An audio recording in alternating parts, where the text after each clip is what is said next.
अस्सलाम वालेकुम दोस्तों, मेरा नाम है Mohammad Makki and welcome to my YouTube channel. तो जैसा कि आप लोग जानते हैं व्हाट इज स्टॉक मार्केट के ऊपर पूरी सीरीज लेके आया हूँ। ये अपलोड हो चुके हैं, ये वीडियोस भी आप देखेंगे। इसमें हम जानेंगे कि डिविडेंड आखिर कैसे हासिल किया जाता है। देखिए, डिविडेंड को मैं बार बार डिस्कस कर रहा हूँ क्योंकि पिछली वीडियोज में मैंने बताया था कि कंपनीज आपको डिविडेंड नहीं भी देती, तो कुछ सवाल होंगे आपके माइंड में कि यार क्यों नहीं देती डिविडेंड, हम शेयर खरीदेंगे, हमें डिविडेंड चाहिए।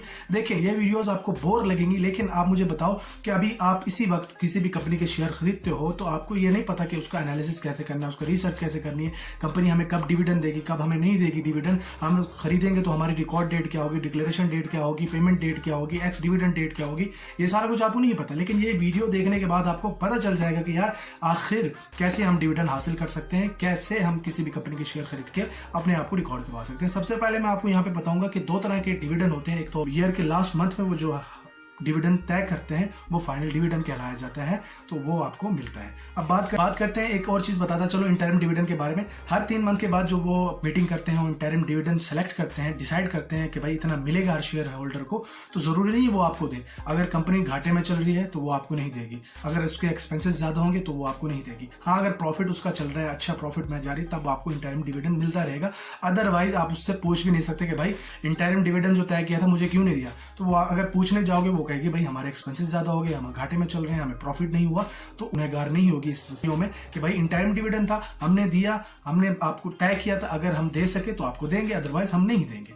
लेकिन जो साल के आखिरी मंथ में यानी कि दिसंबर के मंथ में फाइनल डिविडेंड तय किया जाता है, वो अगले 3 मंथ तक कंपनी ने आपको देना ही देना पड़ेगा, क्योंकि ये वो इस चीज से नहीं हट सकते। कंपनी में नुकसानात हो रहे हो, चाहे उनके एक्सपेंसेस ज्यादा हो गए हो, लेकिन फाइनल डिविडेंड जो कि लास्ट मंथ में तय किया जाता है फाइनल एनुअल जनरल मीटिंग में, जैसे कि मैंने आपको कहा, उसमें जो फाइनल डिविडेंड तय किया जाता है तो उसी डिविडेंड कंपनी को अपने शेयर होल्डर को देना ही देना पड़ता है। लेकिन इससे पहले इंटरिम डिविडेंड जो कि 3-3 मंथ के बाद मीटिंग होती थी, उसमें अगर उन्होंने जो तय किया है और एक्सपेंसेस बढ़ गए, प्रॉफिट नहीं हो रहा, तो वो अगर नहीं देगी तो आपको वो जवाबदेह नहीं होगी। तो ये क्लियर हो गया भाई, इंटरिम डिविडेंड जो हासिल है, इंटरिम डिविडेंड जो तय किया जाता है वो हमें नहीं भी मिल सकता, लेकिन फाइनल डिविडेंड हमें मिलेगा।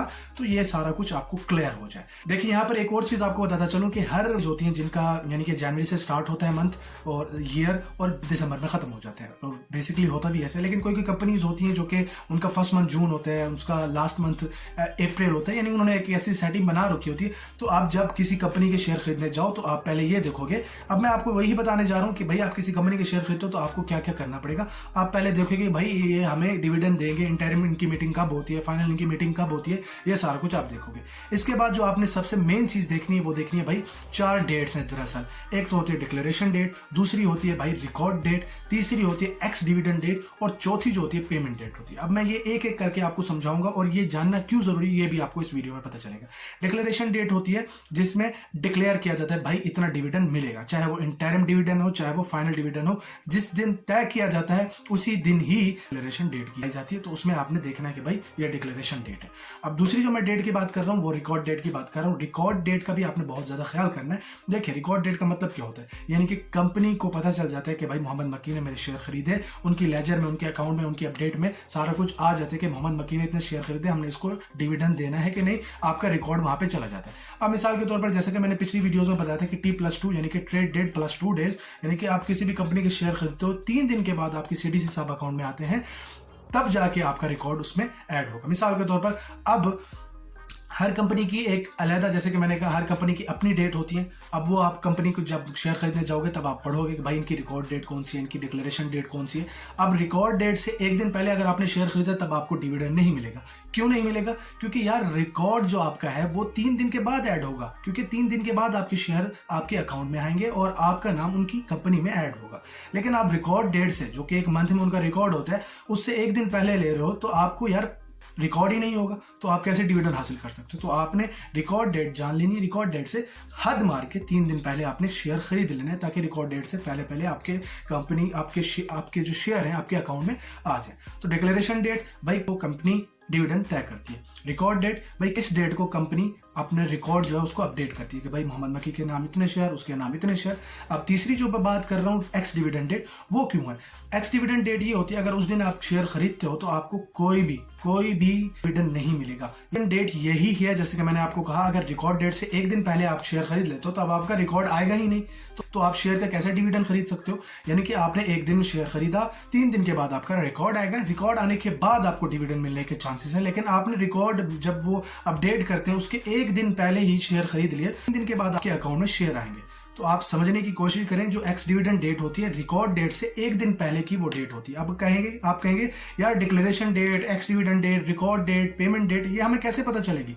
तो यही तो कह रहा हूं, यही तो एनालिसिस है, यही रिसर्च है, यही वीडियो देखने का फायदा है कि आपको पता चलेगा। आप जब कंपनी में जाओगे, इससे पहले आप जाते तो शेयर खरीद के आ जाते, लेकिन अब जाओगे आप पूछोगे भाई डिक्लेरेशन डेट बताओ, पेमेंट डेट बताओ, रिकॉर्ड डेट बताओ, एक्स डिविडेंड डेट बताओ, सारा कुछ आपको बताया जाएगा और आपको पता चल जाएगा, आपको एक आइडिया हो जाएगा कि यार ये कंपनी के इस वक्त खरीदने चाहिए, इस वक्त बेचने चाहिए, इस वक्त होल्ड करने चाहिए। ये सारा कुछ आपको पता चल जाएगा। बाकी नफा नुकसान तो जिंदगी का हिस्सा है और बिजनेस का हिस्सा है। बोनस टिप आपको और देता जाऊं, देखें आप कह रहे होंगे कि यार क्यों रिकॉर्ड डेट होती है, क्यों क्लोज डेट होती है, क्यों पेमेंट डेट होती है। ये सारा कुछ इसीलिए कंपनी ने रखा होता है, यानी कि डिक्लेरेशन डेट, भाई इस मंथ की इस डेट को हमने डिक्लेयर कर दिया डिविडेंड, उसके लिए क्लियर हो जाता है भाई इस डेट को हमने रिकॉर्ड करना है अपना सारे, भाई कितने हमारे शेयर होल्डर है, किन किन को हमने डिविडेंड देना है, ये क्लियर हो गया। एक्स डिविडेंड डेट, क्योंकि भाई उनका रिकॉर्ड आपका नहीं है। एक्स डिविडेंड डेट ये होती है कि भाई रिकॉर्ड जो रिकॉर्डेड डेट है उससे एक दिन पहले आपने लिया तो आपका रिकॉर्ड नहीं रहेगा। अब आप बताएं कि आप कहेंगे कि यार ये कैसी बात हो गई, हम एक दिन पहले लेंगे तो हमें डिविडेंड चाहिए। तो आप मुझे बताओ, अगर आप रिकॉर्ड डेट से एक दिन पहले लेते हो और 3 दिन के बाद आपके अकाउंट में जो शेयर आते हैं, तो वो पूरे मंथ में अपनी रिकॉर्डेड डेट कौन सी रखें? हो सकता है अगर आप नहीं ले रहे हो, आप रिकॉर्ड डेट से एक दिन पहले ले रहे हो, इस तरह से कोई और भी आ सकता है जो रिकॉर्ड डेट से एक दिन पहले ले रहा हो, तो ये तो सर्कल चलता रहेगा। वो तो एक मंथ के बाद हिसाब ही नहीं लगा सकेंगे कि भाई हमारी डिक्लेरेशन डेट कौन सी है, हमारी रिकॉर्ड डेट कौन सी है, हमारी पेमेंट डेट कौन सी है, हमारी एक्स डिविडेंड डेट कौन सी है। तो ये चीज जानना आपके लिए बहुत जरूरी होता है। इसीलिए ना वो कुछ दिन के लिए आपके जो शेयर खरीदना बेचने वाली चीज होती है वो बंद कर देती है, क्योंकि उसे पता होता है कि यार मैंने अपना एक मंथ का हिसाब करना है, मैंने देखना है किसी कंपनी किस शेयर होल्डर को मैंने डिविडेंड देना है, किस शेयर होल्डर को मैंने डिविडेंड नहीं देना, किसी ने एक्स डिविडेंड डेट को शेयर खरीदे हैं, किसने रिकॉर्ड से 2 दिन पहले शेयर खरीदे हैं। तो ये सारा कुछ वो हिसाब करती है। तो इसलिए डेट्स को ध्यान में मद्देनजर रख के किसी कंपनी का एनालिसिस करना होता है। लास्ट बात समझा के मैं आपको यहाँ पर वीडियो खत्म करूंगा। इंशाल्लाह नेक्स्ट वीडियो में हम देखेंगे। अब आप कहेंगे कि यार हम डिविडेंड हासिल कर कैसे सकते हैं, इंटरिम डिविडेंड भी हमें नहीं मिलेगा, फाइनल डिविडेंड मिलेगा। तो यार मेरा जो सिनेरियो है, जो मेरा एक्सपीरियंस है इसमें शेयर मार्केट में, भाई आप किसी भी कंपनी के जाओ, सबसे पहले एनालिसिस करो, रिसर्च करो, अच्छी तरह से उसको देखो, उसके सारी डिक्लेरेशन डेट देखो, रिकॉर्ड डेट देखो, उसके पिछले शेयर होल्डर देखो, उसकी कंपनी देखो, उसकी डिमांड देखो, उसके पिछले 5 साल का एनुअल रिपोर्ट उठा के देखो, भाई इसने ऊपर गई है या नीचे आई है। ये सारा कुछ देखने के बाद आप शेयर खरीद लो, जितने भी आप खरीदना चाहते हो, जितना भी आपके पास इन्वेस्टमेंट है, फिर उसको होल्ड कर दें। भाई आप टैक्सेस से बचेंगे, आपको सारा, अगर इंटरिम डिविडेंड कंपनी दे रही है तो आपको मिलता रहेगा, इंटरिम डिविडेंड नहीं दे रही तो आपको फाइनल डिविडेंड मिलना है, और शेयर का जो रेट ऊपर जाएगा 2-4 साल के बाद वो भी आपको फायदा होना ही होना है।